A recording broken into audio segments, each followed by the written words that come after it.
3, 4. খাজা বাবার বই ভিত্তিক আলোচনা। আমরা এসব কথা কোথায় পেয়েছি?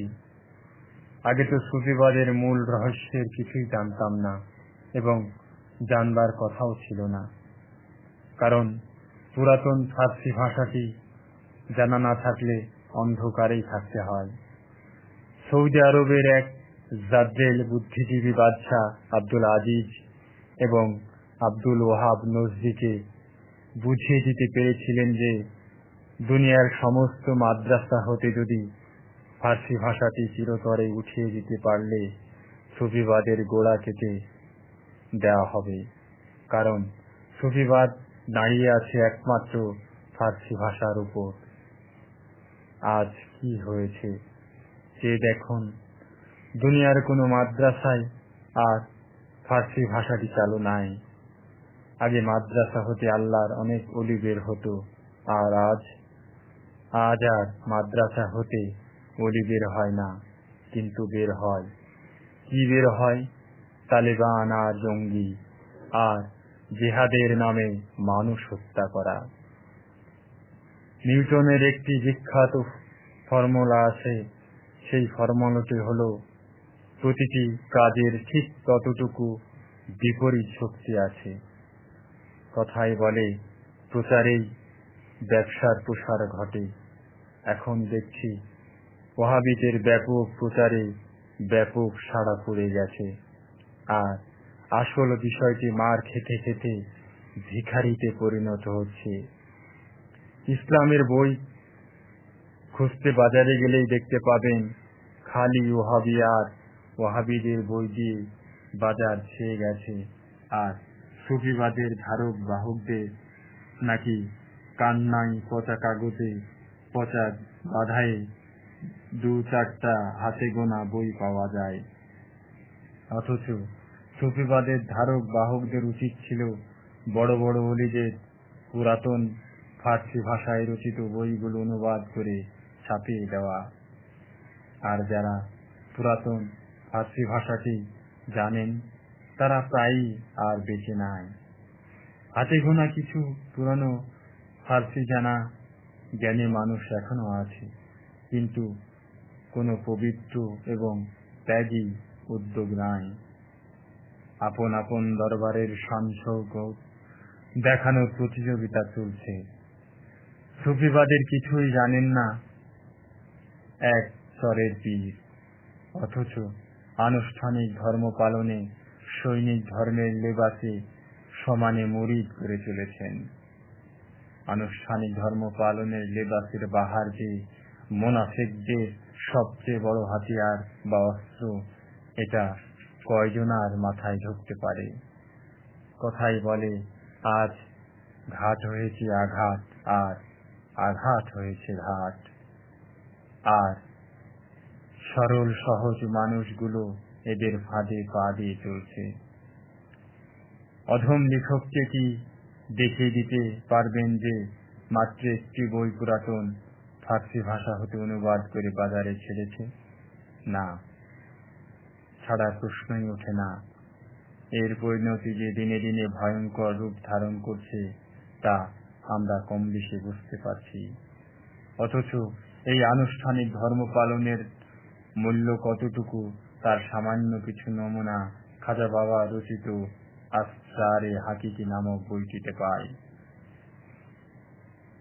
এত সোজা কথায় এবং এত উল্লঙ্ঘ ভাষায় খাজা বাবা লিখতে ও বলতে পারতেন, তা অবাক হবারই কথা। অনেক ওহাবি তো বলেই ফেলে, খাজা বাবা আবার কে? বলেছিলাম, আপনাদের বাবার বাবা। কারণ কোরআনে বর্ণিত যে কয়জন নবীর নাম পায় তারা সবাই মিলে খাজা বাবার যতজন মুসলমান বানিয়েছেন তার 12 ভাগের 1 ভাগও বানিয়েছেন কিনা সন্দেহ। আর খাজা বাবা তার মুরিদদেরকে আত্মরহস্যের জীবাত্মা পরমাত্মার বিষয়গুলো ধ্যান সাধনার মোরাকাবায় শিখিয়ে গেছেন। আর আজ খাজা বাবাই নামটাই আল্লাহর দোহাই দিয়ে চিরতরে মুছে ফেলার পাকাপোক্ত ব্যবস্থাটি করে যাচ্ছে। বিক্রি হয়ে যাওয়া মোল্লাদের মুখে ভুলেও কোনো অলির নাম টেলিভিশনে নেওয়া হয় না, অথচ লেবাসে, আচারে, অনুষ্ঠানে এদের চেহারা মোবারক। আর 2 পাতা আরবি জানা মোল্লাদের কথা, পীর পূজা, গোর পূজা ইসলামে নাই, শুনতে কেমন লাগে? কেমন লেগেছিল মৌলা আলী আর সাহাবাদের সামনে যখন খারেজিরা বলতো, আল্লাহর আইন ছাড়া আর কারো আইন মানি না। সেদিন সেই সময়ে তো মৌলা আলী আর সাহাবারা এত সুন্দর কথা শুনে তাদের বিরুদ্ধে কথা বলার বা প্রতিবাদ করার কথা নয়, কারণ খারেজিরা তো সুন্দর কথাটি বলছে যে আল্লাহর আইন ছাড়া আর কারো আইন মানি না। কিন্তু মৌলা আলী ও সাহাবারা খারেজিদের এই কথা শোনার পর কেন নাহওয়ানের যুদ্ধে কচুকাটা করেছিলেন, এটা তো ইতিহাসের কথা, এটা তো সবারই জানা থাকার কথা। তারপর কেন যুদ্ধ, তারপর কেন খারেজিদের কচুকাটা করা হয়েছিল? খারেজিরা খুব ভালো করে জানতো যে মৌলা আলী কাগজ আর চামড়ায় লিখিত কোরআন নন, বরং জীবন্ত কোরআন। মৌলা আলীর বিরুদ্ধে অস্ত্র ধারণ করা, মহানবীর বিরুদ্ধে অস্ত্র ধারণ করা, আর মহানবীর বিরুদ্ধে অস্ত্র ধারণ করাটাই আল্লাহর বিরুদ্ধে অস্ত্র ধারণ করা। খারেজিদের বিরুদ্ধে এই ভয়ঙ্কর যুদ্ধে অনেক সাহাবা শহীদ হয়েছেন সত্য, কিন্তু খারেজিদের মুখোশ জনতার সামনে খুলে গেছে। তাই দুঃখ করে বলতে হয়, এই তথাকথিত জনসমর্থনহীন জিহাদের নামে জঙ্গিদের পতন অবশ্যই হবে, কিন্তু এর আগে কিছু সাধারণ মানুষ মারা যাবে। তাই আসুন বাংলার বুকে সামান্য ত্যাগের আদর্শে মহিয়ান হয়ে এদের বিরুদ্ধে যারা কলম ধরছে তাদেরকে সাহায্য করি। যারা বই লিখে এটা সেটা বলে যুক্তির ধোঁয়া তুলে বইটি অন্যকে ছাপাবার অনুমতি দেয়া তো দূরের কথা, বরং সাবধান করে দেয়া হয় এই বলে, খবরদার, অনুমতি ছাড়া বই ছাপালে শাস্তি পেতে হবে, জেলে যেতে হবে। এই পঙ্গু মন মানসিকতার লোকগুলো সুফিবাদে কেমন খেদমত করবে তা তাদের চালচলনেই ধরা পড়ে। সামান্য ত্যাগের মন্ত্র তো দূরের কথা, ভোগের পুকুরে এরা ডুবে থাকে, কিন্তু এই ডুবে থাকার দিন ফুরিয়ে আসছে। আসরারে হাকিকি নামক বইটিতে খাজা বাবা চোখ দুটো খুলে দিয়েছেন, কিন্তু সেই মহামূল্যবান বইগুলো পাবো কোথায়? জেহাদুল ইসলামকে ধন্যবাদ এই জন্য যে খাজা বাবার কথাগুলো শরীয়তের লেবাসে গা বাঁচিয়ে অতি সাবধানে লিখতে বাধ্য হয়েছেন। উনি মাছ ঠিকই ধরতে পেরেছেন এবং জলের স্পর্শও লেগেছে, কিন্তু জলে ডুব দেবার সাহসটি রাখতে পারেননি।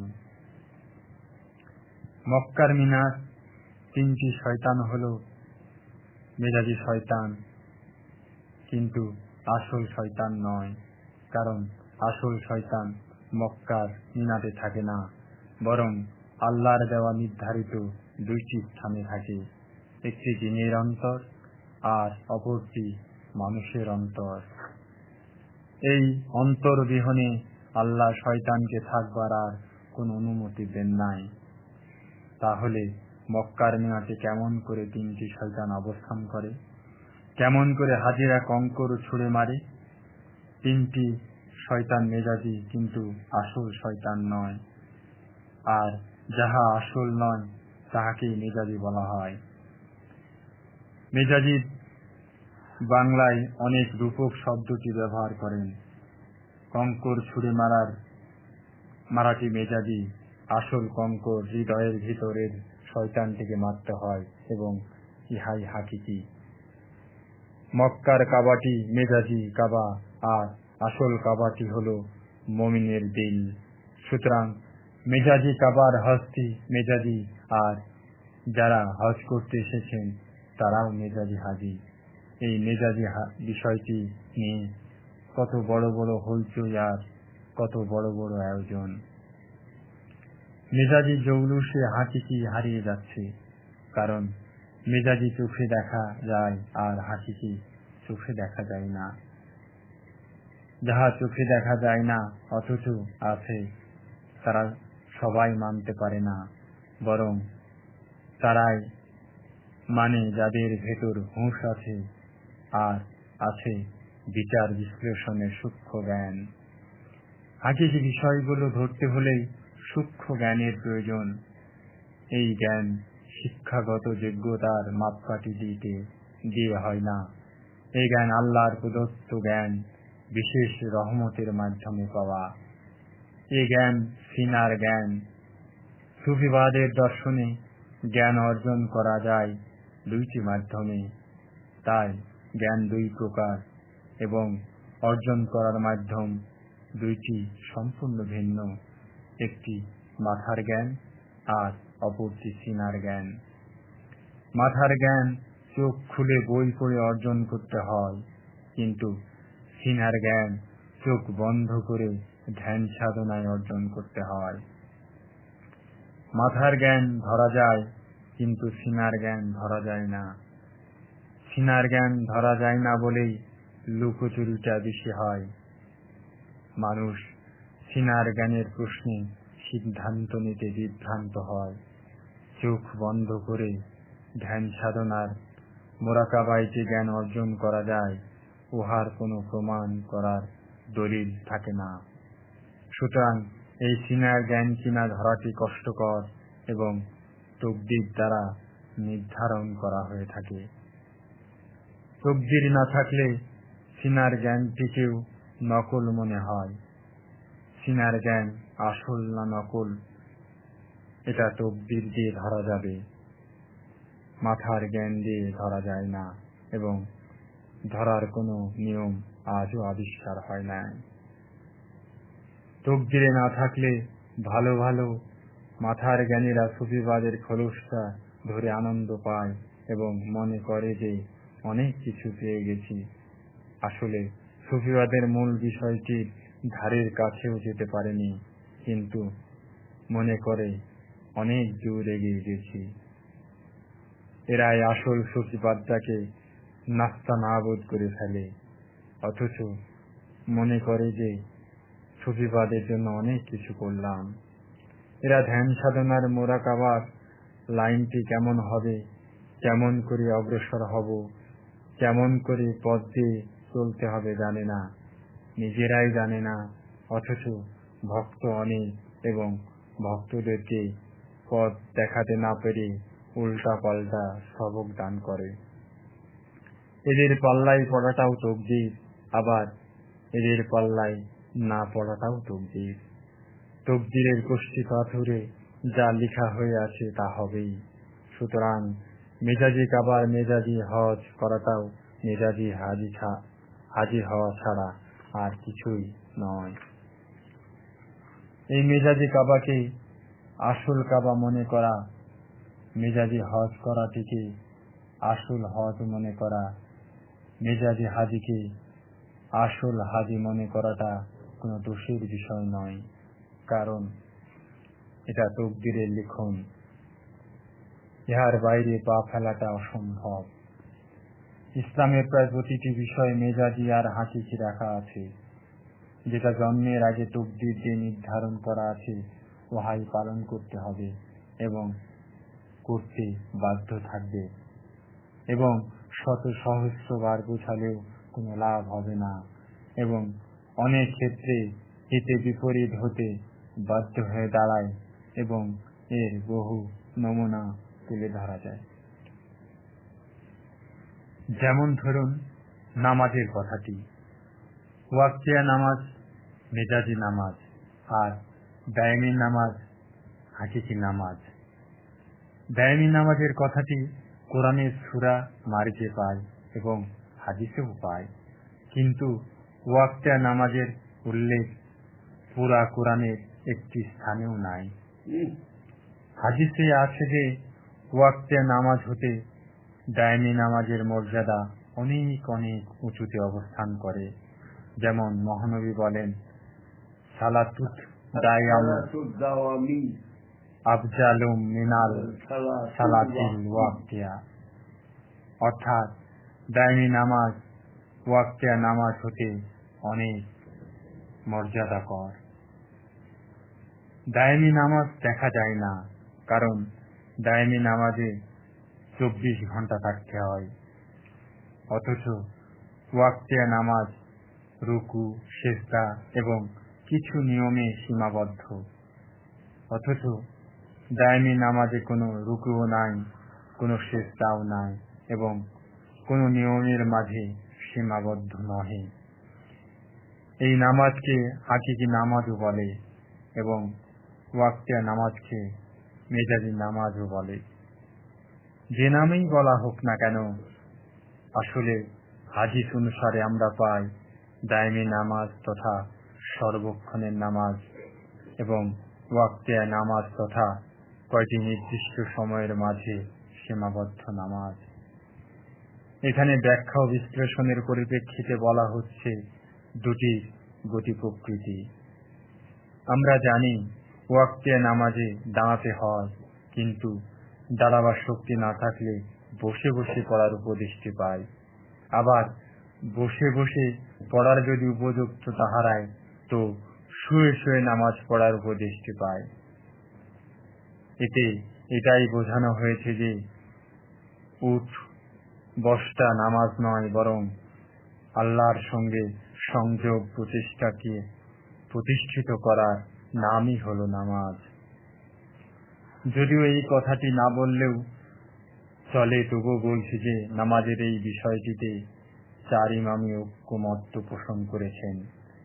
মক্কার মিনার 3টি মেজাজি শয়তানকে এড়িয়ে যাওয়া ঠিক নয়, কারণ মূর্ত না থাকলে বিমূর্তের গুরুত্ব কমে যায়। ওয়াক্তিয়া নামাজ মেজাজি নামাজ হলেও এড়িয়ে যাওয়া ঠিক নয়, কারণ মূর্ত না থাকলে বিমূর্ত দায়মি নামাজের গুরুত্ব কমে যায়। আমরা যেন কোনো বিষয়ে একদম একপেশে না হয়ে যায়। ওয়াক্তিয়া নামাজটাই নামাজ এবং আর কোনো নামাজ নাই বলার মাঝে একগুঁয়ে ভাবটি প্রকাশ পায় এবং মনের অজান্তে কোরআন এবং হাদিসের বর্ণিত দায়মি নামাজ থেকে অস্বীকার করার সামিল। ইহাতে সমাজ জীবনের ভারসাম্যটি দুর্বল হওয়ার সম্ভাবনা থেকে যায়। অবশ্য স্বীকার ও অস্বীকার করার পেছনে জন্মের আগেই তকদিরের নির্ধারণ করার বিষয়টি এসে যায়। নিজের মতামত অপরের ওপর জোর করে চাপিয়ে দেওয়াটা ইসলাম মানে না, কারণ এতে গবেষণার অধিকারটি আর থাকে না, আর গবেষণার বিষয়টি না থাকলে স্থবিরতার গণ্ডিতে সীমাবদ্ধ হয়ে পড়ে।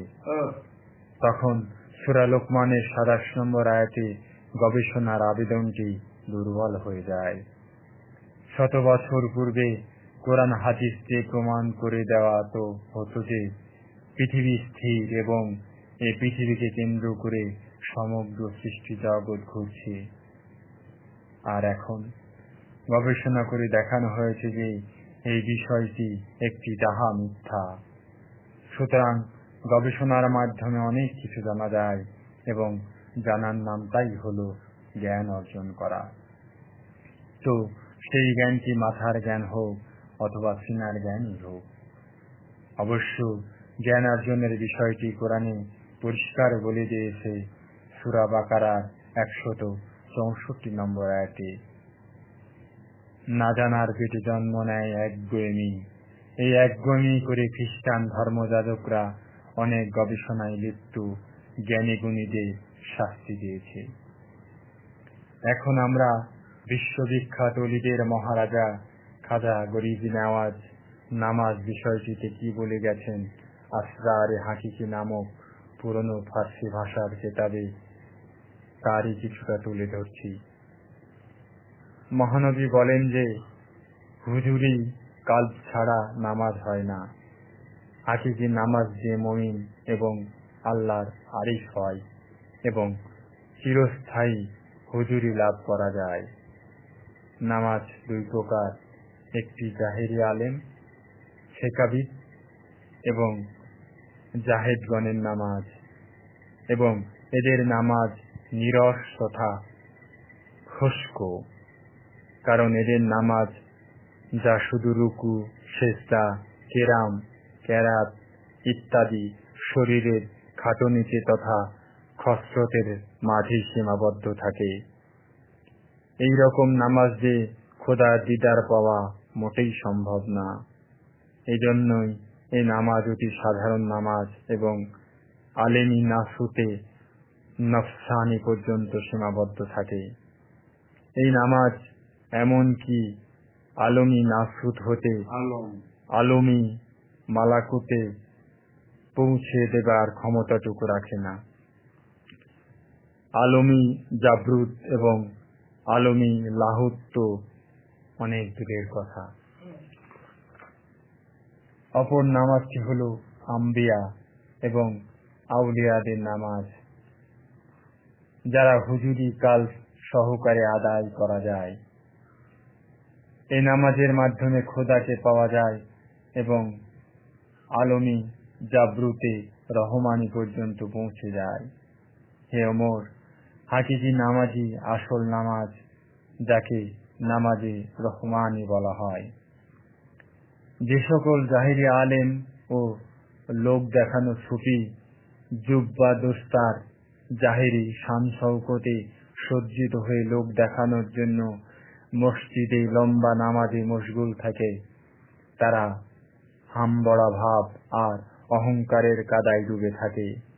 এরা নফসে আম্মারা হতে নফসে লাওয়ামাতে পৌঁছানোর কথাটি একবারও চিন্তায় আনতে চায় না। এরই কারণে এই জাতীয় লোকদের না নামাজ হয় আর না নামাজের আসল বিষয়টি জানতে পারে, তথা ভিসলে এলাহি হাসিল হয় না, কারণ এরা হল প্রবৃত্তির তাবেদার তথা গোলাম। আর যারা নফসের তাবেদার তারা হল মানুষের সুরতে শয়তান। এই জাতীয় লোকদের একান্ত কর্তব্যটি হল কোন কামেল পীরের সহবতি থেকে নফসের যত রকম কলুষ আছে ওয়া হতে মুক্ত হয়ে মারিফতের নূরে নিজেকে জাগিয়ে তোলা। এখানে আসতে পারলেই এদের নামাজ হাকিকি নামাজে পরিণত হয়ে যাবে। ভাগ্য ভালো হলে লাখের মধ্যে 2-1 জন হাকিকি নামাজি পাওয়া গেলে এদের খেদমত ও সহবত অবলম্বন করা 1000 বছরের ইবাদত বন্দেগী হতে অনেক বেশি শ্রেয়। মহানবী বলেন, জিক্রুল কফি দাইন তথা জিকিরে কফি স্থায়ী।